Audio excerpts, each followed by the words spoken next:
बिहार में युवा काफ़ी परेशान होते हैं।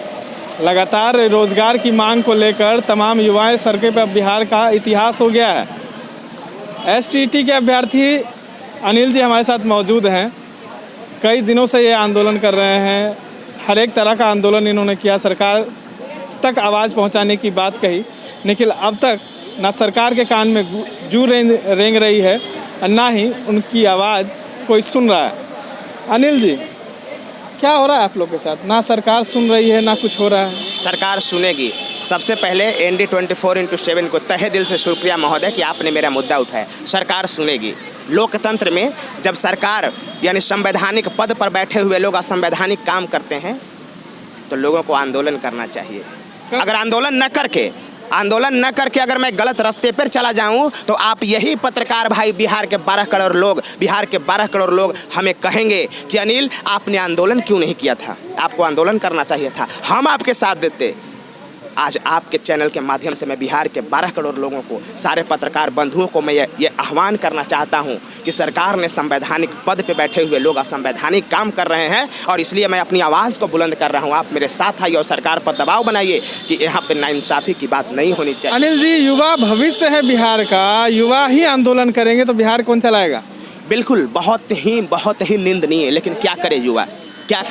हम 30 साल की उम्र में अपने जीवन के चरम पे हैं। हमसे कोई टकराने की कोशिश कर रहा है, बहुत गलतफहमी कर रहा है, कोई संवैधानिक पद पर रह कर कोई असंवैधानिक काम कर रहा है। बताइए ना, हम मांग क्या रहे हैं? हम विज्ञापन मांग रहे हैं। राज्यपाल के आदेश से जो निकाला था विज्ञापन स्टेट 2019, और उस विज्ञापन के आधार पे आपने फॉर्म भरवाया था, उस विज्ञापन के आधार पे हमने 500 रुपये दिए थे, एग्जाम दिए, रिजल्ट के बाद विज्ञापन के चयन प्रक्रिया को बदलने की बात की जा रही है। बताइए, ये तो लग रहा है बनाना रिपब्लिक एक टर्म है जहाँ पे कानून व्यवस्था कुछ नहीं होता। यानी सबकी आवाज़ को ये बंद कर देना चाहते हैं इस तरह के असंवैधानिक काम कर करके। लेकिन ये बापू का देश है, अंबेडकर का देश है, ये शहीदों की शहादत से बनी हुई देश है। इसको हम बर्बाद नहीं होने देंगे। इस देश के संविधान और विधान के लिए जान की बाजी लगा देंगे, लेकिन कभी बर्दाश्त नहीं करने वाले हैं। अंतिम सांस तक लड़ेंगे और ये आंदोलन नहीं क्रांति है और ये कभी ख़त्म नहीं होने वाला क्रांति है। आप देखेंगे कोई आंदोलन करता है 1-2 दिन में ख़त्म हो जाता है। अनिल कभी रुकने वाला नहीं है। अपनी ज़िंदगी खपा दूंगा अपने इस आंदोलन के जरिए, लेकिन कभी हार नहीं मानूंगा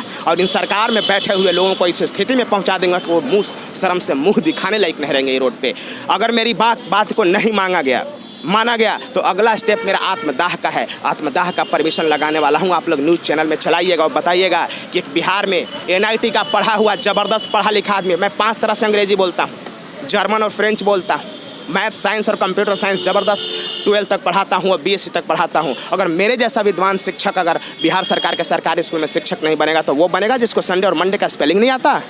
आप ही लोग जानते हैं ना, जिसको बिहार का मुख्यमंत्री और भारत का प्रधानमंत्री का नाम तक नहीं आता, और मुझे तो 218 देश के मुख्यमंत्री और प्रधानमंत्री का नाम आता है। तो ये क्या मेरे जैसे शिक्षक नहीं बनने चाहिए? कोई कहता है कि NIT से पढ़ करके क्यों भाई शिक्षक बनना चाहता है? वो इसलिए बनना चाहता हूँ कि अगर माननीय मुख्यमंत्री अगर बिहार में मुख्यमंत्री न बन के अगर वो इंजीनियरिंग का काम पटना और दिल्ली और सूरत की कंपनियों में करते रहते तो बताइए सुंदर बिहार बन पाता? अगर मैं भी पटना और सूरत और दिल्ली के कंपनियों में काम करूंगा तो ये बिहार सुंदर बन पाएगा? मैं बिहार को दुनिया का नंबर 1 राज्य बनाना चाहता हूं और ये उद्देश्य है मेरा, और इसीलिए हम बिहार में अपनी सेवा को देना चाहते हैं, अपनी ज़िंदगी को खपाना चाहते हैं इस धरती में, जिस धरती में मैंने जन्म लिया है। मैं इस धरती में जन्म लिया है, इसी में अपने फ़र्ज़ को निभाने आया हूँ। मुझे नौकरी की कमी नहीं है।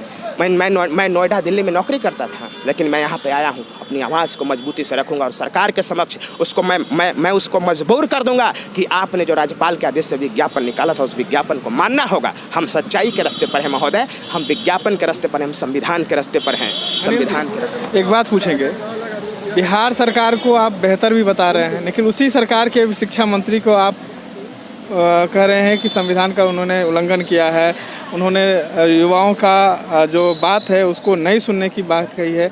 कई आरोप उन पे आप लगा रहे हैं, तो फिर कहाँ से? मैं राजनीति नहीं कर रहा हूँ, मैं राजनेता नहीं हूँ। मैं इतना वक्ता जो हूँ इसका मतलब नहीं कि मैं नेता हूँ। मैं एक शिक्षक हूँ, शिक्षक से बड़ा नेता कोई नहीं होता महोदय।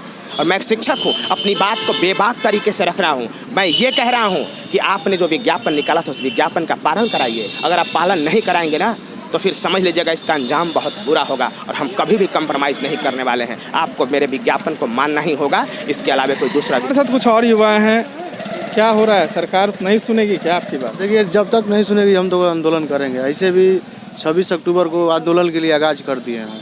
पूरे बीरचंद पटेल से जदयू कार्यालय तक ह्यूमन चेन बनाएंगे। सरकार को भी चाहिए जो फॉर्म भरने से पहले नोटिफिकेशन निकाले। अरे आप कुछ भी कर लीजिए, लेकिन आप पे लाठियाँ बरसा दी जाती हैं, आप ही के अभ्यर्थी जो हैं उन पे फ़ोन भरी धमकियाँ भी आती हैं, तो क्या हो रहा है? देखिए ये सब आते रहता है। आप आगे काम कीजिएगा, सच्चे के रास्ते पर रहिएगा, तो आपको भड़काने वाले, मारने वाले धमकी हमेशा मिलते रहेगा, लेकिन उससे हम लोग डरने वाले नहीं हैं।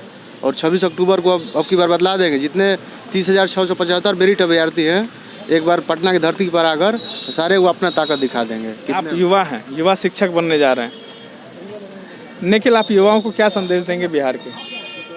संदेश यही देंगे, चुप बैठने से आपको, चुप बैठिएगा तो आपका हक देखिए मारा जा रहा है, इसीलिए आपने आगे आकर